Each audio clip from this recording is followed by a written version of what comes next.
Go! Okay, ito yung third battle ng modernong balagtasan, bagsakan, end of the world pala to kasi dalawang putang ina ipo-ipo tsaka bagyo ba naman eh. Ang balagtasan maging ngayon. Yeah! Sa aking kaliwa, Ipo-ipo magbagyo. representing Southside Pride, magingay para kay Lil Tornado.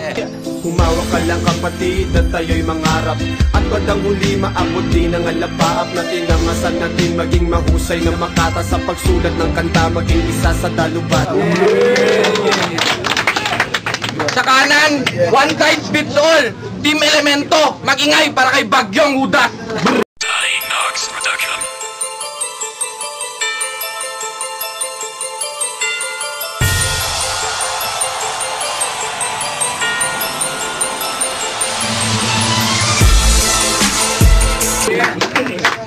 Okay, nanalo si Bagyong Hudas sa toss coin. Siya rin daw yung mauna. Unang 90 seconds para kay Bagyong Hudas. Konting luwag, o game! Ang laban natin ay napagplanuhan. Wala na akong pakialam maging sino ka pa man. Isa ka sa mga taong walang alam.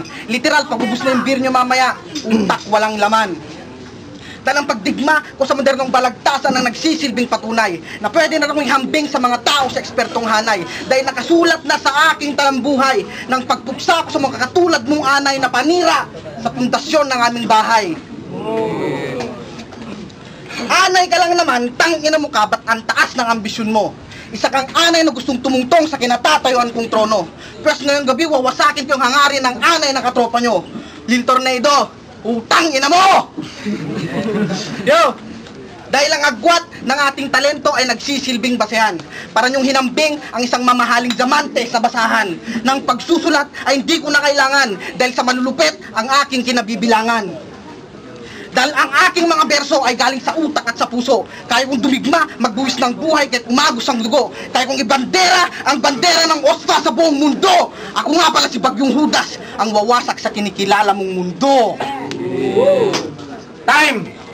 Okay? Unang 90 seconds para kay Lil Tornado. Game! Yo!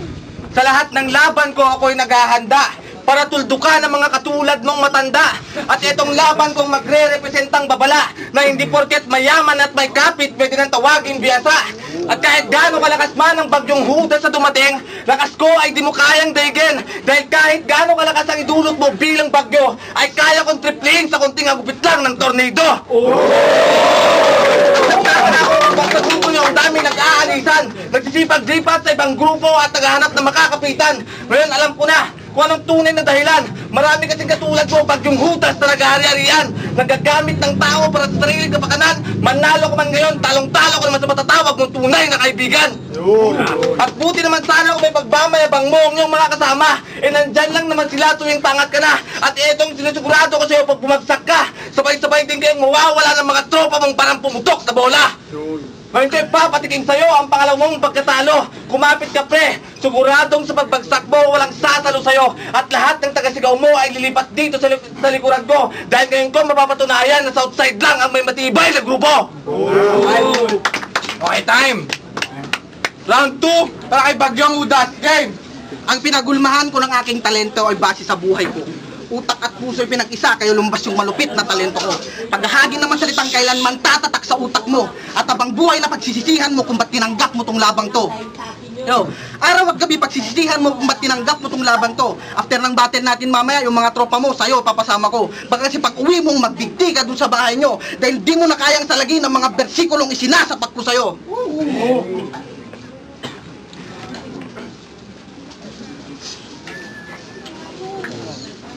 Lang.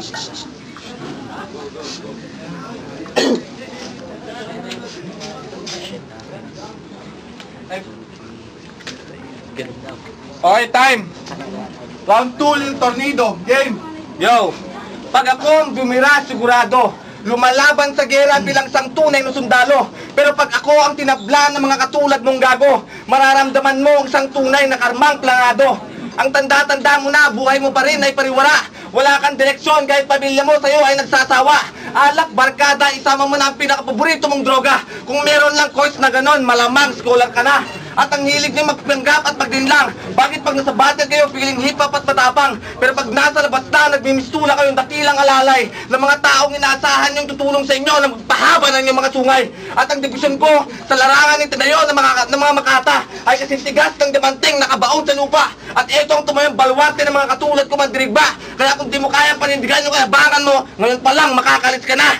At hindi basihan ng tagumpay ang kasigatan at hindi kayang bilhin ng pera ang tunay na kaligayahan. May turing nga kayo angat sa karamihan, ngunit kami ang siyang dapat natularan dahil sa susumikap, labanan ang aming kahirapan. Time. Okay, time. Round 3, Bagyong Udas. Yes. Nung unang laban ko, aminado, ako ay natalo. Akala ko kasi madali lang dumigma at magtanghal sa entablado. Pero ako ay nagago, ako ay nagoyo. Naunahan na rin kasi ng lemang red horse nun tol, kaya yung utak ko na blanco. Pero ako ay nagbalik para iangat ang aking sarili. Kakainin ko ngayon itong hinain nyo sa aking sili. Sa next bus ko, sana lahat kayo makaintindi. Sana yung mga tropa mo lang ay hindi. Yo, inambing kita sa sili dahil medyo mainit din yung mga bara mo. Pero wag kang masyadong magpasaya, gago. Dahil hindi sa labang to, hindi tataas yung antas mo. Dahil hindi ako kumakain pag walang sili sa pagkainan ko. Appetizer ka lang naman kasi tangina mo ka, hindi ikaw yung main dish. Hindi mo mahuhulaan yung mga rhymes ko, well check this. Magagaling lang naman kayo ng mga tropa mo sa talk shit. Pero sa katotohanan, lahat naman kayo ay mga pusis. Yo. Oo, sa pormahan, kayo na yung malulupit. Pero sa balagtasan, hindi kayo malulupit. Pero ngayon, tikman mo ang aking hagupit. Sana sa mga tropa mo, ikaw ay makakapit. Dahil tatangayin ng mga bersikulo ko yung mga para mong paltek.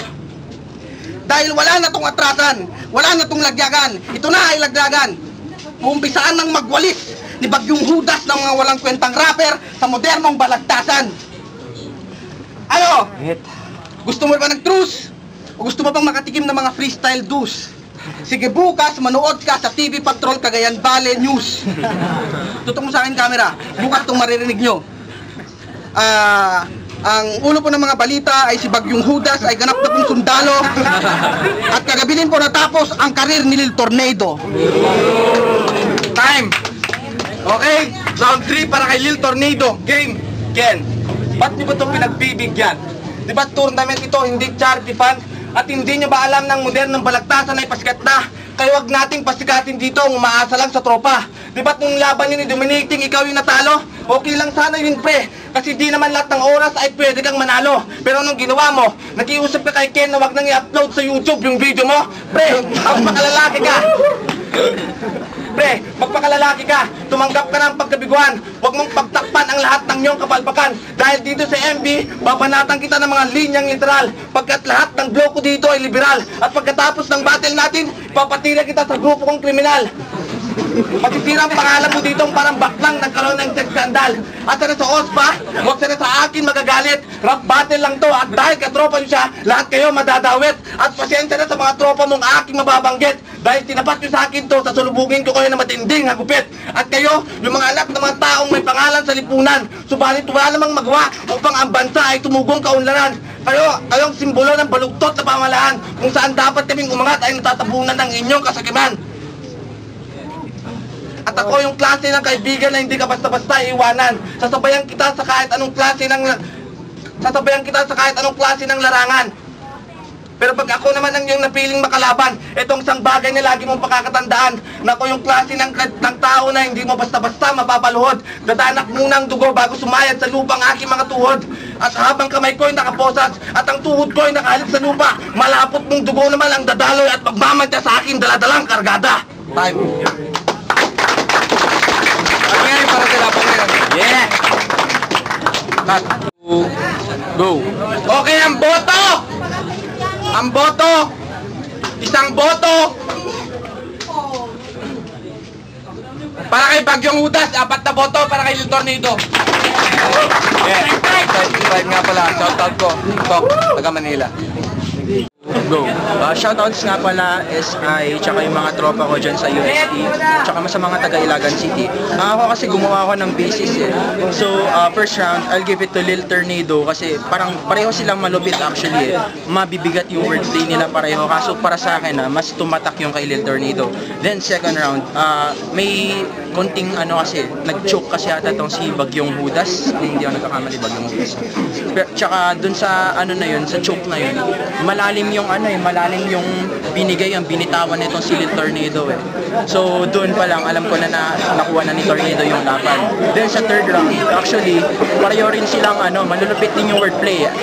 But I don't think, sa tingin ko naman nag-freestyle tong si Bagyong Hudas, pero si Lil Tornado kasi nag-real talk kasi yun yung parang level up nung modernong balagtasan para gumanda yung standards natin, medyo tumukat sa flip top eh. So yun, so I'll give all 3 rounds to Lil Tornado.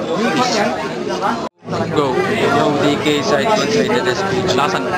DK side consolidated SPG. Bale, round 1, binigay ko kay Bagyong Hudas. Round 2, round 3, binigay ko na kay Lil Tornado kasi mas mabigat yung mga bars na nalitawan ni Lil Tornado. Round 1 to 3 kay Lil Tornado kasi dire-diretso ko at walang skip. Hindi pa na. Shoutout para sa Magbanambang, Lawang Magbanambang. Sa akin ang boto ko. Sa first round ni Lil Tornado sa kanila Hudas. Maayos eh, maganda yung pagkabitaw ng dalawa. Kaso nabitin ako kay Lil Tornado, totoo lang ka yung boto ko. Lil Tornado, nabitin ako sa kanya. Like sila yung ginawa ng mga rhymes. Bigay ko yung boto ko sa round 1 kay Bagyong Hudas. Round 2, kita naman natin kung paano siya na-choke kay Lil Tornado. Sa round 3 naman, masabi natin mahaba masyado yung kay Lil Tornado. Walang bigat. Kay Hudas may bigat sa akin. Kaso at saka isa pa, yung number 1 naman doon andun yung tatawag nating freestyle. Yun lang. Sa kanya. Yung boto ko pinagay ko kay Tornado kasi consistent siya sa rap niya eh. Okay yung mga reference sana ni Jay ka. So, yun nga, malaking bagay nag-choke sa round 2. Binigyan ko ng round 1, round 3 tayo. Pero round 2 yan.